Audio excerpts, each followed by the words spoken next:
ng dugo para sa bayan ay kagitingang hindi malilimutan. Ang buhay na inialay sa lupang mahal, mayaman sa aral at kadakilaan.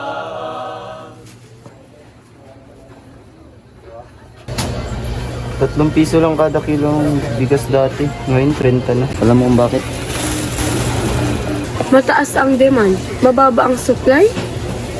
Mali. Eh ano tay? Dahil masyadong malaki kung pumatong may mga hawak ng presyo. Hindi naman yan yung mga magsasaka, di ba? Tingin mo bang mananatili silang naghihirap kung sila yun?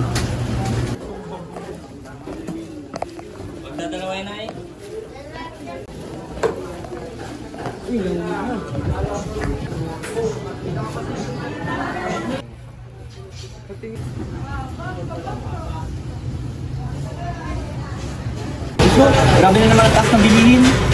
Kahit naman sinong iluklok, wala naman pagbabago eh. Hindi ka bumoto ano? Hindi pwedeng ganyan ang pananaw natin. Kung lahat tayo kikilos at pipiliin ng tamang leader, may pag-asang magbago ang sistema natin. Bitawan mo ako.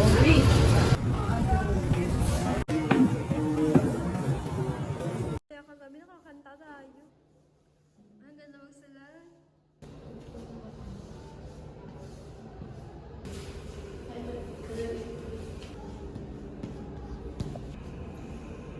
Ma'am, wala na pong chok.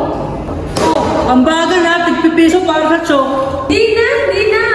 May mga donation drive naman si Mayor at saka marami pa naman ditong tira. Ay, wow, libreng joke na ba yan, ma'am? Hindi lang chok, baka may libreng ballpen at papel pa at kung ano pa. Judo! Thank you, Mayor! Oh, wag masyadong matuwa mga bata ha. Normal lang na makatanggap tayo ng mga ganito, lalo na nasa public school tayo. Mas mainam na budget ng edukasyon ang gumagana, hindi galing sa mga donasyon.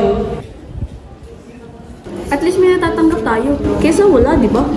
Eh kung magre-reklamo pa tayo, baka bawasan ang pondo para sa pinapagawang covered court eh. Hindi naman to regalo, di ba? Galing to sa mga buwis natin. Ay sus, Grace, matututunan mo rin makontento hanggang sa may binibigay ko. As rice prices soared, Filipino households struggled to afford their staple food.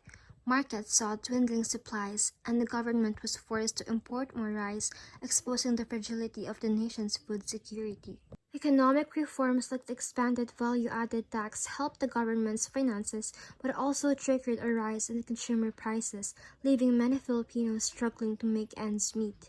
For many Filipinos, progress remained out of reach.